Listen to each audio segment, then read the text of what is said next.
गण पार्वतीच्या मळीचा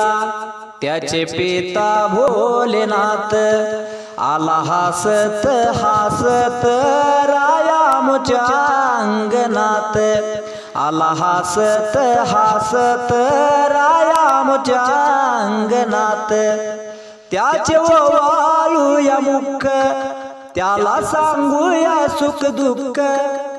तो सुख करता दुःख हरता तोच वरद विनायक आला नाचत आनंदान आणि झाला विराजमान पाहून रूप गणाचे ही हरली भूकतान असा गणराया एक दंत त्याची कृपा हो अनंत आला हसत हसत रायामुच्या अंगणात आला हसत हसत रायामुच्या